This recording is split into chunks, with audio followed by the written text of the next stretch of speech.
Hello and welcome दोस्तों, मेरा नाम है करण और आप सभी लोगों का ट्रेड सॉल्यूशंस के इस यूट्यूब चैनल के ऊपर स्वागत है। आज की इस वीडियो में हम कॉन्डोर स्ट्रेटजी के एक और टाइप के बारे में बात करेंगे जिसका नाम है शॉर्ट पुट कॉन्डोर स्ट्रेटजी।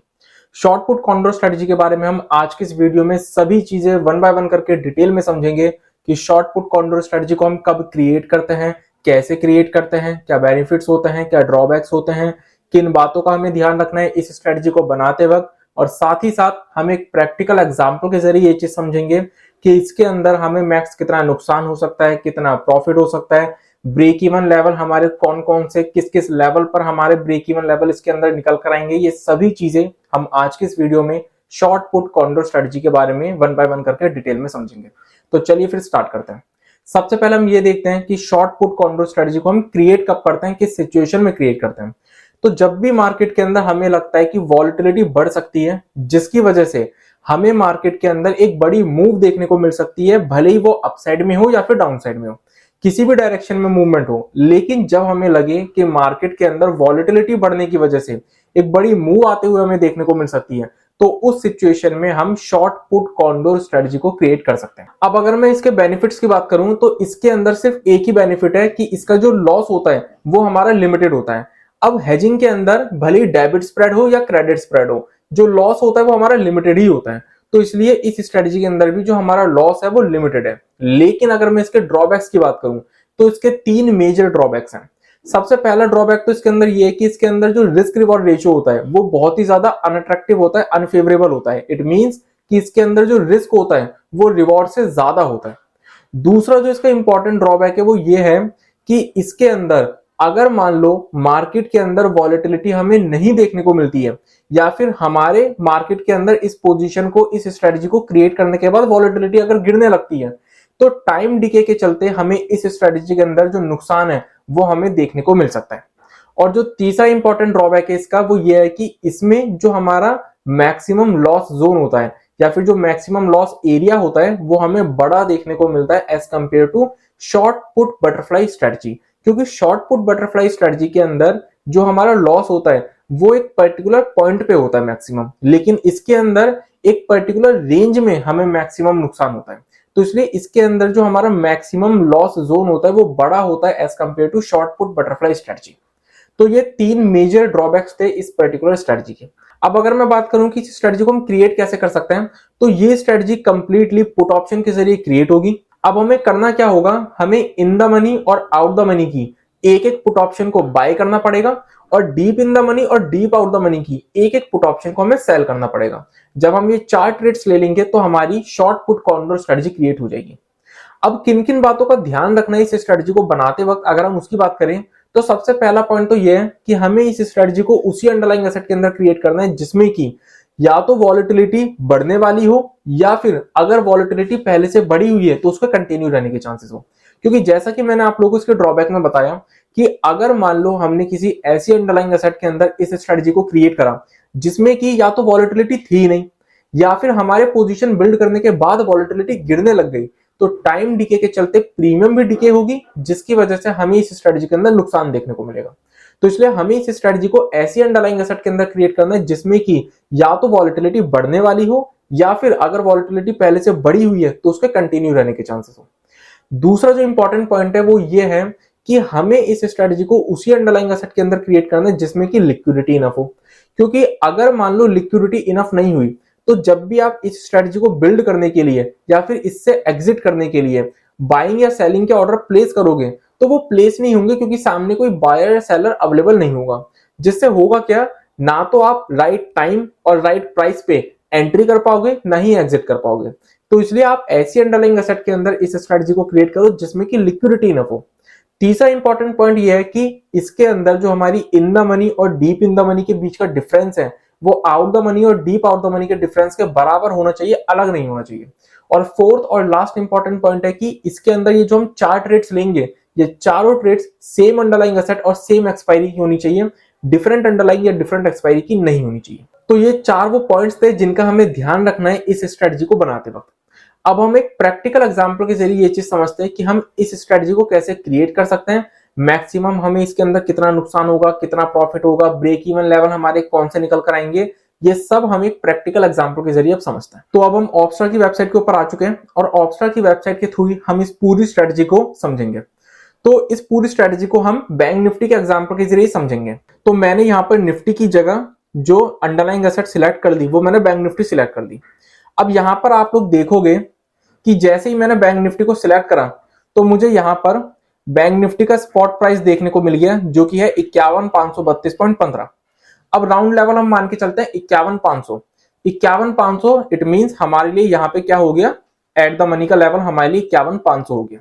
अब मैं क्या करूंगा, मैं एट द मनी से 200 पॉइंट के डिफरेंस पे जो ऑप्शन है वो बाय करूंगा, यानी कि इन द मनी ऑप्शन भी 200 पॉइंट के डिफरेंस पे होगी, आउट द मनी ऑप्शन भी 200 पॉइंट के डिफरेंस पे होगी, और डीप इन द मनी और deep out the money option है वो भी इन द मनी और आउट द मनी से 200 पॉइंट के डिफरेंस पे होगी।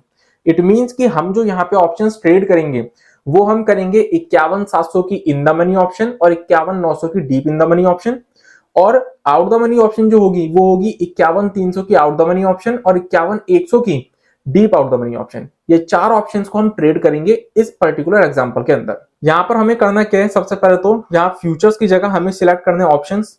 एक्सपायरी हमारी हो जाएगी 13 नवंबर की। अब सबसे पहले हम इन द मनी ऑप्शन को बाय करेंगे, तो इन द मनी ऑप्शन हमारे लिए कौन सी हो गई, 51,700 की। तो 51,700 की पुट ऑप्शन हमने एक लॉट क्या कर लिया, बाय कर लिया एट पोजीशन। और deep in the money option हो गई हमारी 51,900 की, तो इसको हमने क्या कर दिया, सेल कर दिया, क्योंकि डीप इन द मनी तो हमें सेल करनी है। आउट द मनी ऑप्शन हमारी होगी यहाँ पे 51,300 की, जिसको कि हमें करना है बाय, और deep out the money option होगी हमारी 51,100 की, जिसको कि हम करेंगे सेल। तो यहां पर मैंने चारों ट्रेड्स ले लिए। अब अगर हम इसको नीचे स्क्रॉल करें तो हमें यहां पर कंप्लीट डिटेल्स इस पर्टिकुलर स्ट्रेटजी की देखने को मिल जाएगी विद पे ऑफ चार्ट। अब अगर हम यहां पर देखें तो जो हमने इन द मनी 51,700 की ऑप्शन बाय करी है वो हमारी 411 पे बाय हुई है। जो हमने 51,300 की out the money option buy करी है वो हमारी 226 रुपए 75 पैसे पे बाय हुई है। और जो हमने deep in the money option sell करी है 51,900 की वो हमारी 540 पे सेल हुई है। और जो डीप आउट द मनी 51,100 की हमने सेल करी है वो हमारी 162 रुपए 50 पैसे पे सेल हुई है। तो यहाँ पर ये हमारी चार ट्रेड्स हो गई इस पर्टिकुलर एग्जांपल के अंदर। अब अगर हम नीचे देखें तो यहाँ पर हमें मैक्स प्रॉफिट देखने को मिल रहा है जो कि हमें इस पूरी स्ट्रेटजी के अंदर हो सकता है, जो कि कितना है 971 रुपए का। इट मींस कि बैंक निफ्टी के अंदर भले ही कितनी बड़ी मूवमेंट क्यों ना आ जाए, हमें 971 रुपए से ज्यादा का प्रॉफिट इस पूरी स्ट्रेटजी के अंदर नहीं हो सकता एक लॉट के ऊपर, क्योंकि ये हमने एक लॉट के साथ पूरी ट्रेड ली है। और उसी के नीचे अगर हम देखें तो हमें देखने को मिल जाएगा मैक्स लॉस। मैक्स लॉस इसके अंदर हमें कितना देखने को मिल रहा है, 2,029 रुपए का। इट मींस कि इस स्ट्रेटजी के अंदर हमें मैक्सिमम 2,029 रुपए तक का लॉस हो सकता है, उससे ज्यादा का नुकसान हमें इस स्ट्रेटजी के अंदर नहीं हो सकता, जो कि लिमिटेड है। क्योंकि जैसा कि मैंने आप लोगों को इसके बेनिफिट में बोला था कि इसका जो लॉस होता है वो लिमिटेड होता है, जो कि हर एक हेजिंग स्ट्रेटजी के अंदर होता है, भले डेबिट स्प्रेड हो या क्रेडिट स्प्रेड हो। अब अगर हम रिस्क रिवॉर्ड रेशियो देखें तो रिस्क रिवॉर्ड रेशियो जो हमें इसके अंदर देखने को मिलेगा वो हमें देखने को मिलेगा 1:0.48। राउंड फिगर अगर हम लेके चलें तो 1:0.5, जो कि एक अनफेवरेबल रिस्क रिवॉर्ड रेशियो है, जो कि मैंने आपको इसके ड्रॉबैक में भी बताया था कि इस स्ट्रेटजी का जो रिस्क रिवॉर्ड रेशियो होता है वो बहुत ही अनफेवरेबल होता है। इट मींस कि हमें 50 पैसे कमाने के लिए 1 रुपए का रिस्क लेना पड़ेगा। तो इसलिए यहाँ पे जो रिस्क रिवॉर्ड रेशियो होता है इस स्ट्रेटजी के अंदर वो हमें अनफेवरेबल ही देखने को मिलता है। अब यहां पर अगर हम इसका देखें ब्रेक इवन लेवल, तो ब्रेक इवन लेवल यहां पे हमें दो देखने को मिलेंगे। एक तो 51,165 जो कि है हमारा लोअर ब्रेक इवन लेवल, और दूसरा 51,835 जो कि है हमारा अपर ब्रेक इवन लेवल।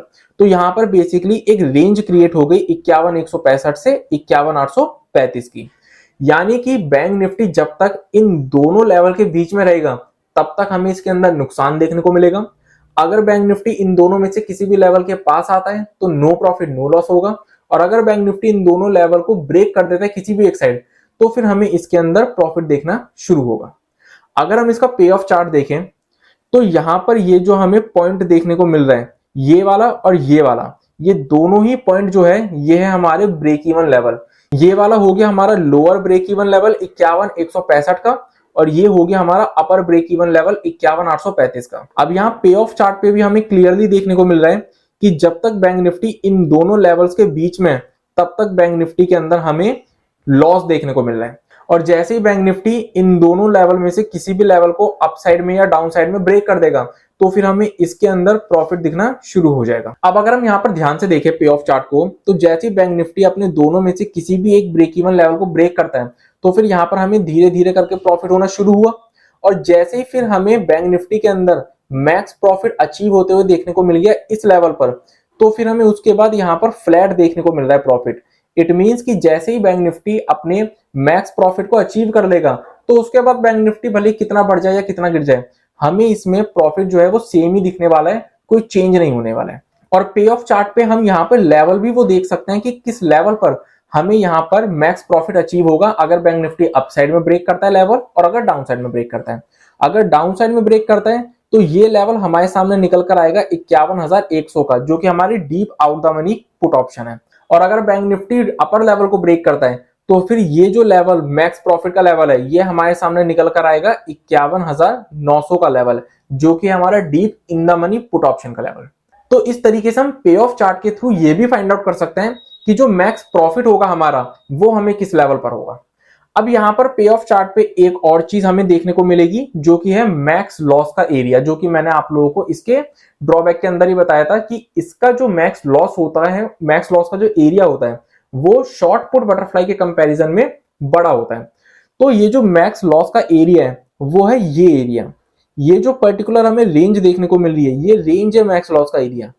जब भी हम शॉर्ट पुट बटरफ्लाई बनाते हैं, तो उसके अंदर ये रेंज नहीं होती, ये पर्टिकुलर लेवल होता है। इट मींस कि उसका जो पे ऑफ चार्ट होता है फिर वो हमारा कुछ इस तरीके का होता है। ये पर्टिकुलर लेवल होता है फिर शॉर्ट पुट बटरफ्लाई के अंदर। लेकिन जब हम कॉन्डोर बनाते हैं, तो ये लेवल जो होता है ना, ये हमारा रेंज में कन्वर्ट हो जाता है। तो इसलिए अगर शॉर्ट पुट बटरफ्लाई होती है, तो यहाँ पे मैक्स लॉस हमें सिर्फ एक पर्टिकुलर पॉइंट पे होता है। जैसे इस पॉइंट के अपसाइड या डाउन साइड में मूवमेंट होती है, तो फिर हमें मैक्स लॉस नहीं होता। लेकिन शॉर्ट पुट कॉन्डोर में क्योंकि रेंज बन जाती है, तो यहां पर जब तक इस रेंज के अंदर रहेगा, तब तक हमें मैक्स लॉस होता रहेगा। और मैक्स लॉस से बचने के लिए इस रेंज को ब्रेक करना पड़ेगा बैंक निफ्टी को किसी एक साइड।